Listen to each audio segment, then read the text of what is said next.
Salam saudara pemirsa, sampai berjumpa kembali dengan kami dalam program Berita Pengharapan.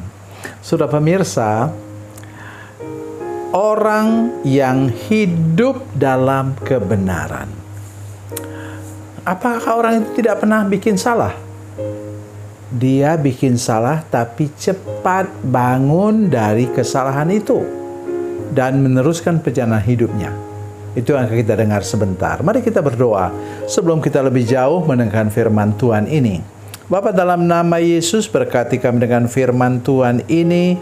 Kami berdoa supaya kami semua menjadi orang yang hidup dalam kebenaran, sehingga keturunan kami, generasi berikutnya lagi, tetap diberkati oleh Tuhan secara luar biasa. Terima kasih Tuhan. Dalam nama Yesus, haleluya, amin. Saudara pemirsa, mari kita buka Alkitab kita dari Perjanjian Lama. Perjanjian Lama, Mazmur pasal 37 ayat 25 dan 26. Mazmur 37 ayat 25 dan 26, demikian bunyi firman Tuhan. Dahulu aku muda, sekarang telah menjadi tua, tapi tidak pernah kulihat orang benar ditinggalkan atau anak cucunya meminta-minta roti. Tiap hari ia menaruh belas kasihan dan memberi pinjaman, dan anak cucunya menjadi berkat. Amin. Saudara pemirsa, ingat ayat ini didahului oleh apa?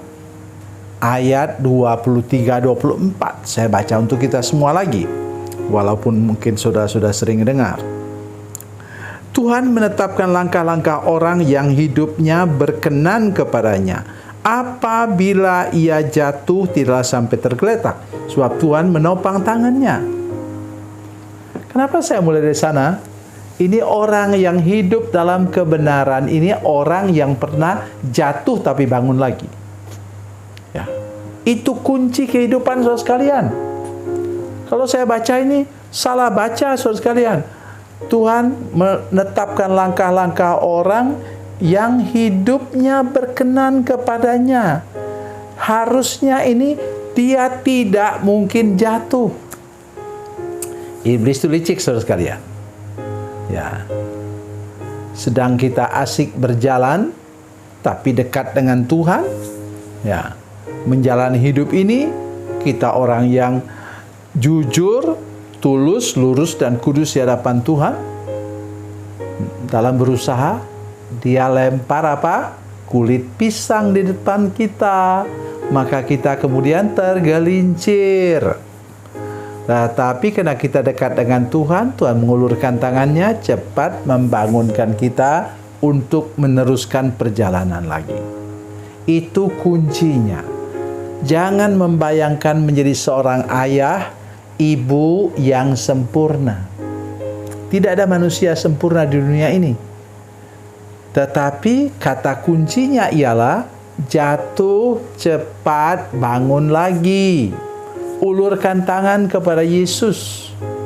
Seperti waktu Petrus itu saudara sekalian tenggelam, dia teriak kepada Yesus, "Tuhan, tolonglah saya." Ulurkan tangan dan sudah dekat dengan Yesus. Dan Yesus kemudian menarik dia ke atas. Kalau saudara baca dalam kitab dalam Injil Yohanes pasal 21, saudara kaget. Petrus itu jago berenang loh. Dia berenang 100 meter. Bukan dekat itu saudara sekalian, 100 meter itu. Dia berenang kepada Yesus yang tadi sudah menyuruh mereka menebarkan jala di sebelah kanan perahu, dan mereka kemudian beroleh banyak ikan.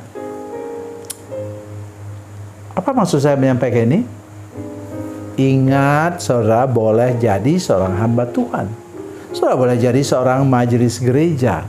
Tetaplah berjalan dekat dengan Tuhan Yesus, sehingga ketika engkau tergelincir karena kulit pisang ditaruh oleh iblis di depan kakimu, maka engkau cepat tertolong, bangun lagi, terangkat lagi, teruskan perjalanan, sehingga kemudian muncullah ayat ini saudara sekalian 25-26. Dahulu aku muda, sekarang telah menjadi tua, tapi tidak pernah kulihat orang benar ditinggalkan, atau anak cucunya meminta-minta roti. Tiap hari ia menaruh belas kasihan dan memberi pinjaman anak cucunya menjadi berkat. Oh, luar biasa sekalian. Luar biasa, benar-benar luar biasa. Jadi saya mengajak kita hari ini untuk hidup benar dan menjadi pendoa syafaat untuk anak cucu kita. Itu yang masih kami lakukan sampai sekarang. Saya tidak pernah lupa mau tidur menyebut satu-satu. Anak, menantu, cucu. Sekarang satu agak jauh dari kami, dari Batam. Ada di Kalimantan Barat. Dia masuk SMP di sana. SMP Teologia, sehingga dia bisa belajar dari awal, dari muda dia mulai belajar lebih banyak lagi tentang Alkitab, tentang kebenaran. Jadi itu yang saya harapkan untuk cucu-cucu saya nanti kemudian persis seperti ini. Dan saya minta kepada semua saudara sekalian, apakah sudah menikah atau belum menikah, mari kita menjadi sama seperti ini dalam hidup kita. Kita dikatakan, dahulu aku muda, sekarang telah menjadi tua, tetapi tidak pernah kulihat orang benar ditinggalkan atau anak cucunya meminta-minta roti. Sebaliknya merekalah yang membagi roti, yang menjadi berkat, kata firman Tuhan untuk orang lain. Jadi ingat baik-baik, hidup kita itu perlu dipelihara.